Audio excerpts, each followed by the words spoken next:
But I wanted to even go back further than that. I don't need it on me. Sorry. I want it on Granddad.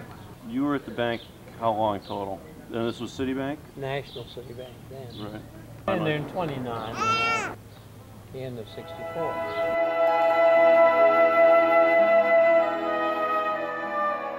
This is a part of the biography of Arthur Eugene Adams, from Dayton, Ohio carpenter's son to global financier for the New York bank that became Citi. Gene Adams had 4 early jobs of note. His first was on an ice block wagon delivering ice, including to the Wright brothers' home.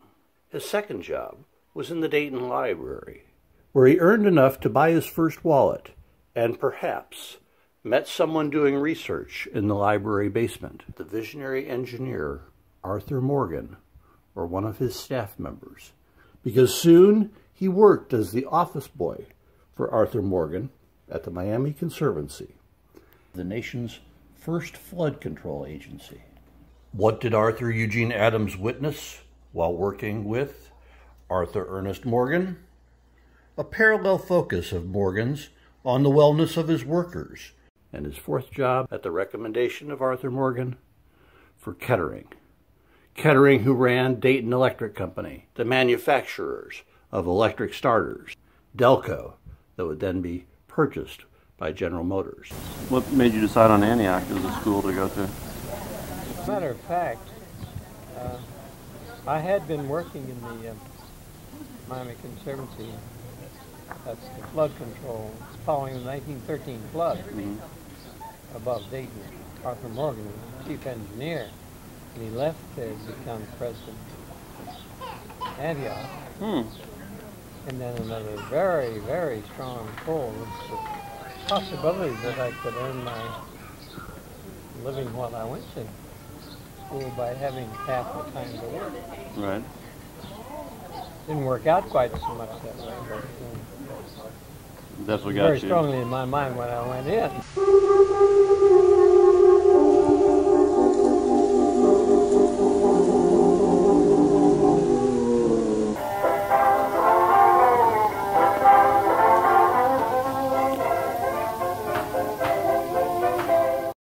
For his final co-op job at Antioch College, Gene Adams had the opportunity to go to New York City to work at the world's largest bank for Charles Mitchell, arguably the world's most influential financier. They used to tell me I was building a dream with peace and glory ahead.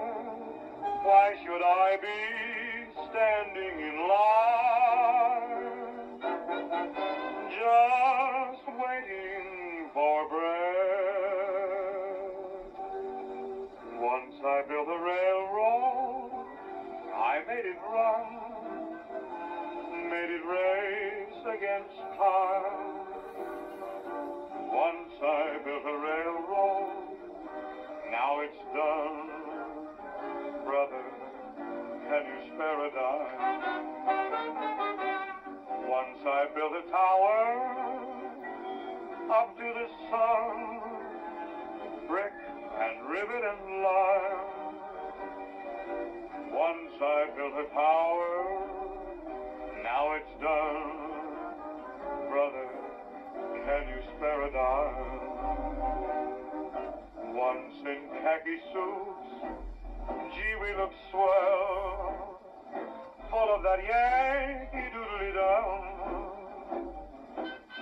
500,000 boots went slogging through hell, and I was the kid with the drum.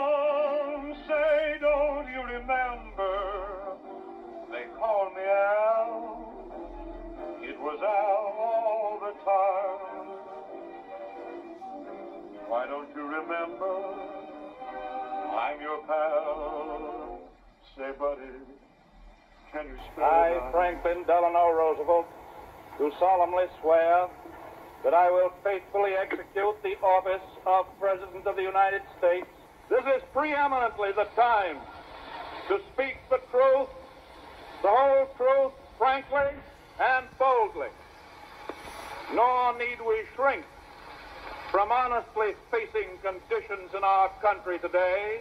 So first of all, let me assert my firm belief that the only thing we have to fear is fear itself. The withered leaves of industrial enterprise lie on every side. Farmers find no market for their produce, and the savings of many years in thousands of families are gone.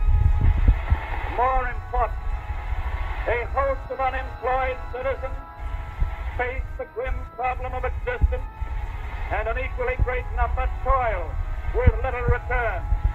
Only a foolish optimist can deny the dark realities of the moment. And yet our distress comes from no failure of substance. We are stricken by no plague of locusts. Compared with the perils which our forefathers conquered because they believed and were not afraid, we have still much to be thankful for. Plenty is at our doorstep, but a generous use of it languishes in the very sight of the supply.